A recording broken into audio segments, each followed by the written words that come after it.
Kun istut rannassa muiden vielä nukkuessa, olet karpin onginnan ytimessä. Mitään ei tapahdu ja palelee.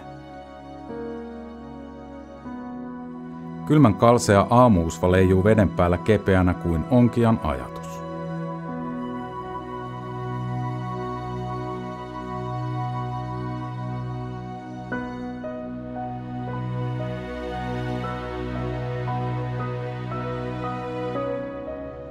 Se on hieno hetki.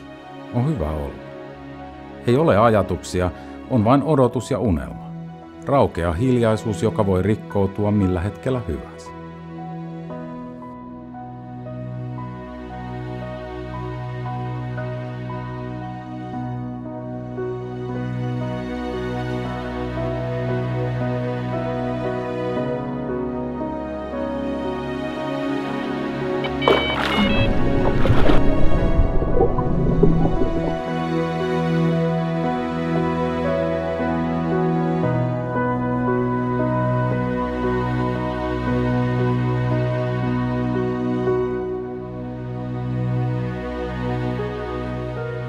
Vielä hetki sitten pidi suuren karpin saamista Suomesta mahdottomana.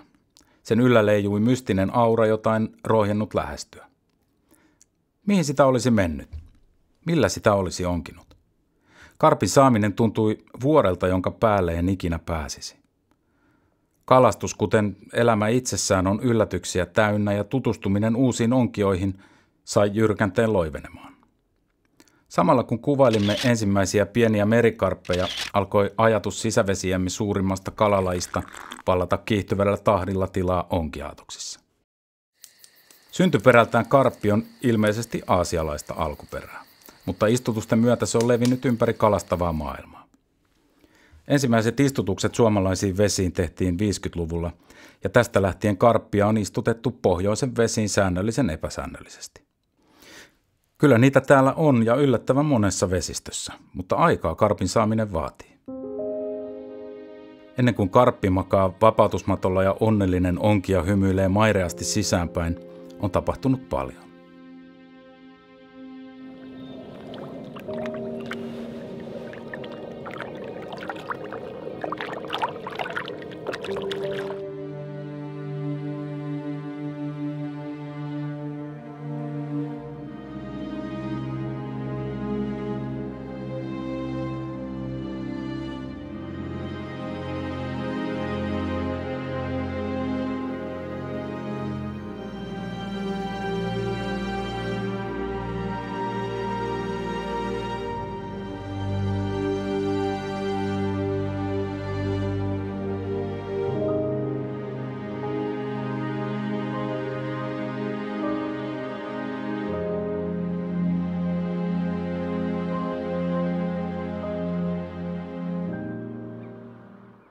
Minä onni.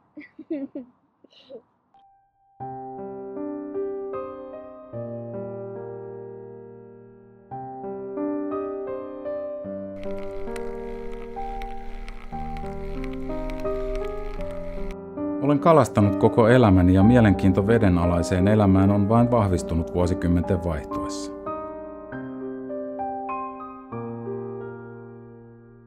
Lapsena syttynyt innostus on johtanut elämäntapaan.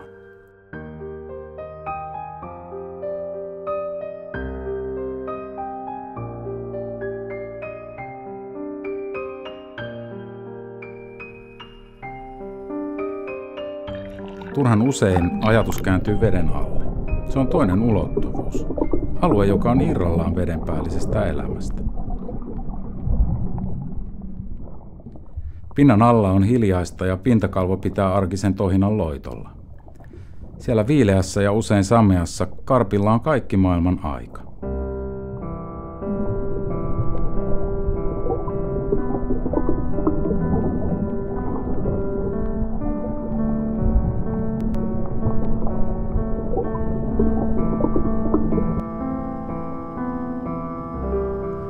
Haluaisin sukeltaa sisälle tähän maailmaan.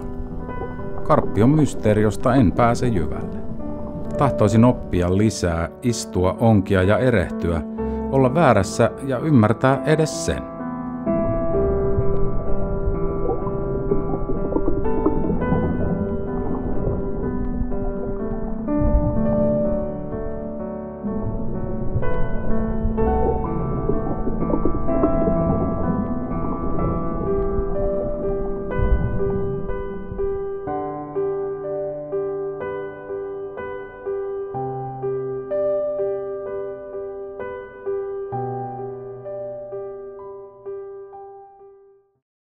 Olen istunut tuntikausia tietokoneen äärellä lukien eri vesistöjen kunnostussuunnitelmia, hakenut tietoa ja yrittänyt päästä käsiksi paikkatietoihin.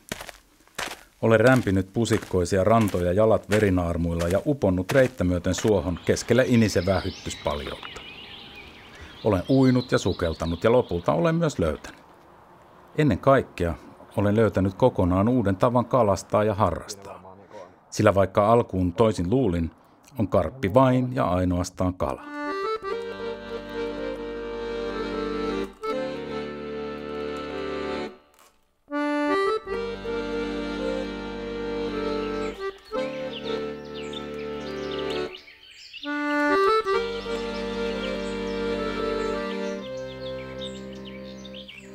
Ajan rullatessa ja karppireissujen seuratessa toisiaan on mystisyys karpinonginnan päältä ropissut. Kalansaannin vaikeus perustuu hyvin pitkälti saaliskalojen vähäisyyteen ja kalastajien tärkein ominaisuus on kyky nauttia tekemättömyydestä. Oikeastaan rannassa ei ole aikaa. On vain luonto, ystävät ja tavoite. Usein huomaat istuvasi hiljaa ja tuijottavasi järvelle. Et ajattele, vaan olet hetkessä. Havaitset, mutta et huomaa. Välillä kokataan ja rupatellaan, eletään arkipäivän ulkopuolista kuvaa. On ihanaa keskittyä epäoleelliseen ja unohtaa kaikki muu. Siinä on karpinonginnan ydin. Se pyystä, kun ne oli alennuksessa, niin mulle tuli mikä se tankki täyteen suoa. Minä.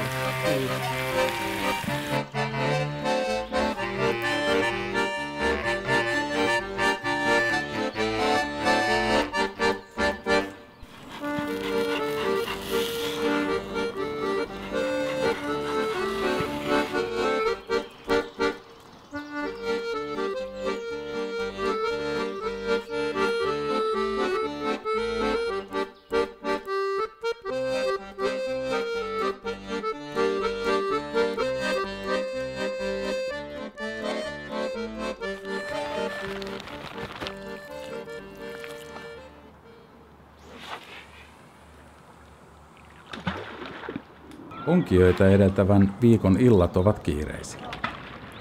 Tuurin osuutta kalansaantiin pyritään vähentämään esisyöttämällä.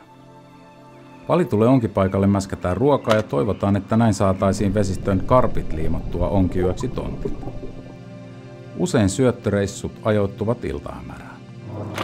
Laskeutuessasi aatoksinesi rantaan painuu aurinko mailleen ja metsä hiljenee. Syöttötaktiikka on valittu ja jännittää. Homma ei ole yksinkertaista ja syöttämisen nyansseja pyöritellään päätymättä ikinä kaikkia tyydyttävään lopputulemaan. Itselleni karpinongintaa ei ole ilman etukäteissyöttöä. Viikon parin aikana tehdyt reissut onkirantaan ovat osa matkaa, joka on tehtävä. Sen matkan aikana odotus tiivistyy unelmiksi ja unelmista syntyy verkkokalvoille työkiireiden keskelle heijastuvia haavekuvia.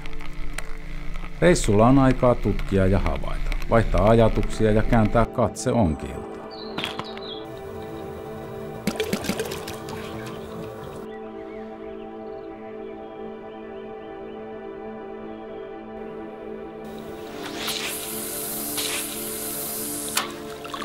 Syöttiraketin sukeltaessa veteen tietää saavansa kalan ja luulee kaiken olevan täydellisen valmista.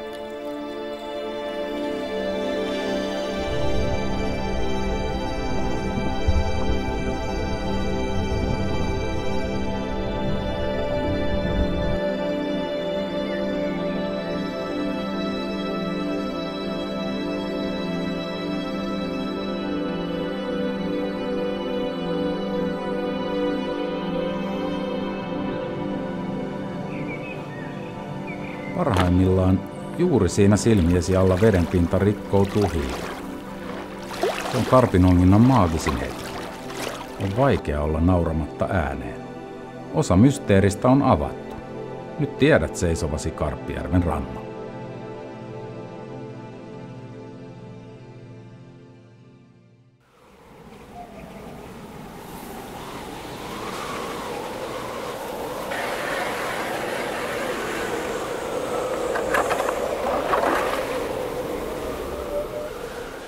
Talven valkean kirpeinä hetkinä miettii ongintaansa. Kesällä istun ja ongin. Kalastan karppia niin, etten kalastamasta pääse. Realismi iskee kauden aikana. Reissut ovat niin kokonaisvaltaisia ja vievät syöttöineen ja valmistautumisineen niin kauan, että onkipäiville on olemassa jonkunlainen katto. En tiedä, miten tätä kattoa voisi korottaa vai onko se edes tarpeellista, mutta isompien sessioiden vähyys tekee onkipäivästä juhlapäivän. Silloin kaikki on kohdallaan. Hernekeitossa on enemmän potkua, piiskaavat sadekuurot muuttuvat kevyeksi kesäsateeksi ja siimahässäkkä on siunaus.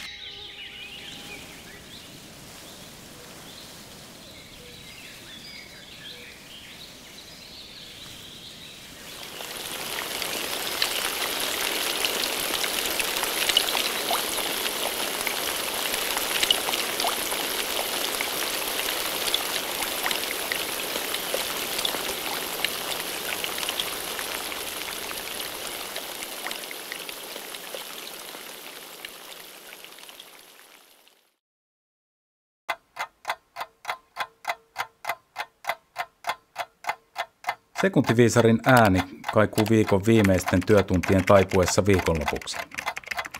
Onkipäivä. Tästä ei juuri fiilis parane. Koko viikon jatkunut odotus kumuloituu ja on kiire, en tiedä miksi. Tässä hetkessä olisi kaikki maailman aika. Kaikki voitava on tehty ja onkipaikka odottaa onkia.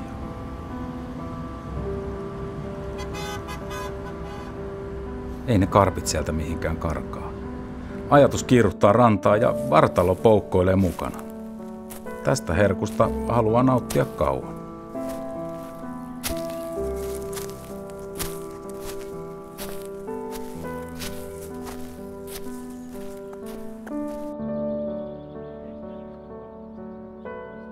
Lopulta päästään rantaan. Joku aloittaa vavoista, toinen ruokkii ensin. Viimeiseksi kasataan teltat ja riippumatot, siivotaan alue ja istutaan alas. Tämä on koko reissun paras hetki. Usein viikkoja kestänyt odotus päättyy ja alkaa odotus.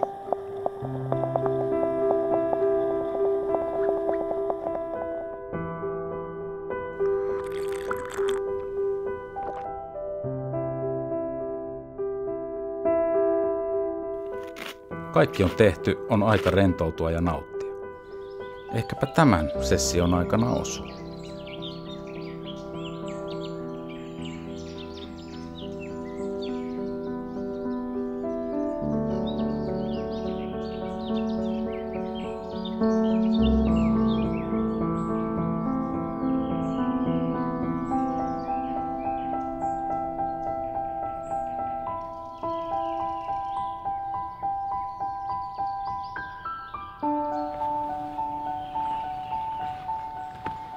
Luulen, ettei onkipäivänä rannassa ole enää juuri mitään tehtävissä. Toki jokainen hakee hienovireitä, virittää kamojaan ja valmistaa onkipaikkaansa, mutta varsinainen duuni on tehty jo viikolla. Jos tontilla ei ole kalaa, sen saanti on mahdotonta. Ja toisaalta syövän kalan ollessa paikalla on lähtö aina lähellä.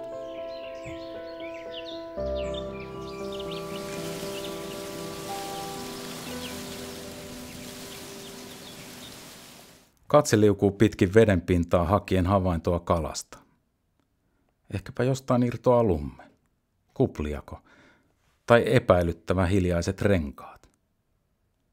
Parhaassa tapauksessa juuri siinä silmien alla, mäskillä, pinnalle kohoaa suuri pää tai selkäevä liukuu takaisin veteen.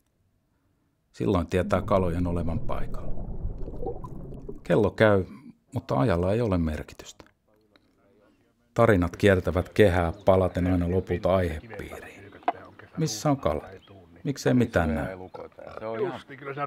Tunne tekee helposti tepposet järjelle. Jossain kaukana uiva sorsa näyttää etuallolta. Sorvat ovat hetken karppeja ja jokainen läsähdys kääntää onkijoiden päät kuin mangusteilla.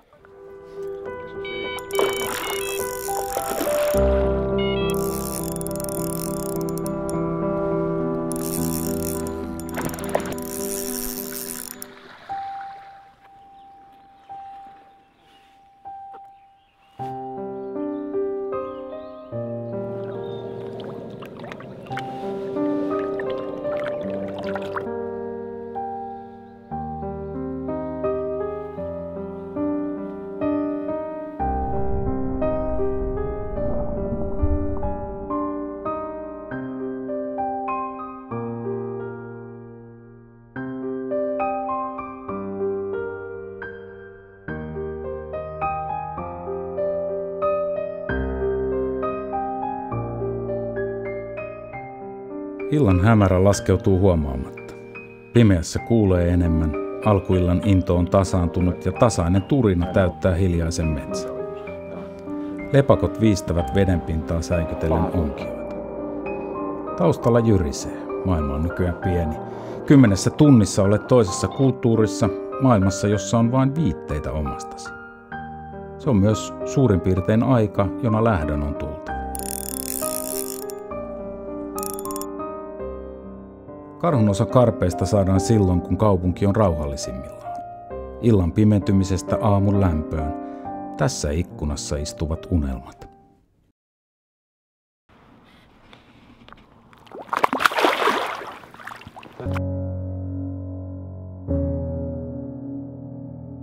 Tähdet syttyvät taivaalle ja kelmeä kuu nousee metsän takaa. Ilman ongintaa en olisi tässä. Nykyään kalareissulla näkee enemmän. Vuorokauden kierto konkretisoituu. Paahtavan auringon ja kirpeän aamukasteen välissä on pari hassua tuntia ja kaiken alleen peittävä aamuusva kääntyy häikäisevän kirkkaaksi ilman, että sumun hälvenemistä ehtii huomata. Karppireissut ovat pakoa todellisuudesta. Metsäretki, rauhoittuminen ja seikkailu samassa hetkessä. Pari kuukautta turhan vakavaa olemista pyyhkiytyy pois muutamassa ongitussa yössä. Väsymys on totuus, jota ei haluaisi myöntää. Olisi ihana valvoa kellon yli, katsoa koko yö, elää odotus hetki hetkeltä. Vaikka normielämässä nukahda mihin vain on karppima ja poikkeus. Teltan katto tuntuu laskeutuvan alemmas. Äänet kuuluvat kovempina, risaus on pauke ja lentokone ydinräjähdys. Ei unettomuus silti siitä johdu. Mieli tekee tepposensa, on hiljaista, kukaan ei juttele. Jossain lähellä läsähtää. Adrenaliinin purske pompauttaa pystyyn, kun hälyttimet piippaavat nopeasti. Ohiuinteja, vatsaevän heilautuksia vai vierestä syöntejä. Pimeässä teltassa tietää kalojen olevan paikalla. Odotus tiivistyy piinaavaksi jännitykseksi. Yksi hetki muuttaa kaiken.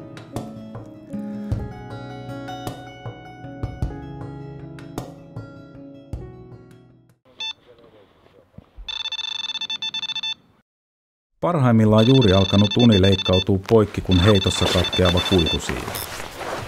Hälyti huutaa raivokkaasti ilman aietta hiljetä. Siima juoksee puolelta ja edellisen illan seesteinen rauha on kadonnut.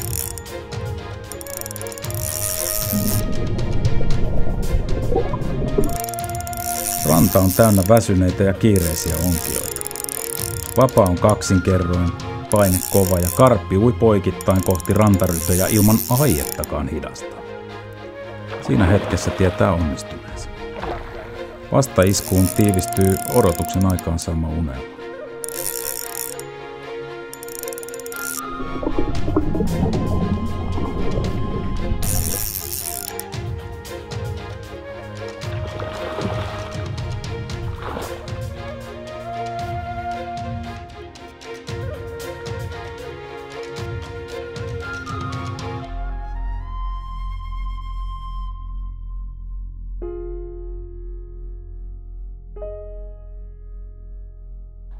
Ylähuulessa. Miksi ihmeessä juuri karppi? On helppo fiilistellä onkihetken rauhallisuudella, filosofoida tyhjän ajan merkityksellä ja muistuttaa kuulijoita sillä, että aamuyön haalean kalpean usvan leijuessa keveänä vasten tummaa vedenpintaa arkihuolien paino mielen päältä on poissa ja olo täydellisen huolen. Voima, adrenaliini, euforia, vimma ja massa. Turha sitä on kiertää. Osa magiasta on silkkaa kalan kokoa, raakaa painetta siiman päässä ja ihmetystä siitä, millaisia otuksia kotoisat vetemme kätkevät syliinsä.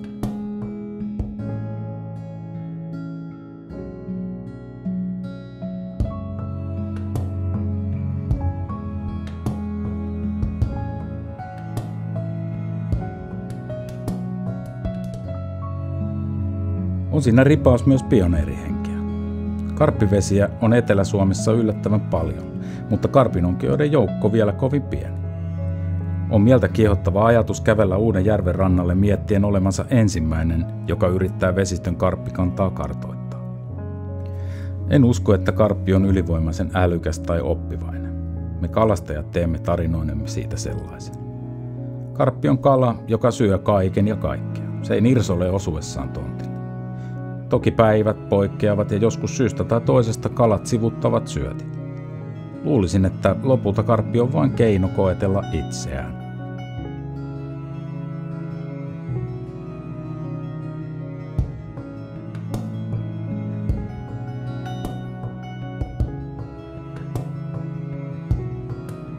Ensimmäisen kalan saadessani ihmettelin, kun suuri riemu ja euforia loistivat poissaolollaan.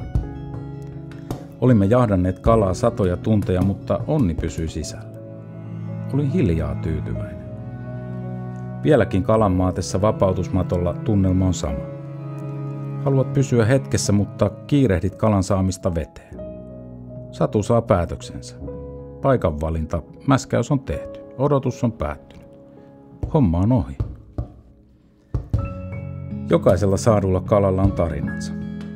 Sitä tarinaa ei voi mitata puntarilla tai mittanauhalla. Saatu kala on käytyjä keskusteluja, epäonnistumisia ja piinaavaa epätietoisuutta. Vuosikymmenistä, vuosista ja yksittäisistä reissuista näistä tarinoista muodostuu kirja. Sen kirjan johtoajatus on karpinonginnassa, mutta sivuilta on luettavissa myös elämän nousut ja laskut.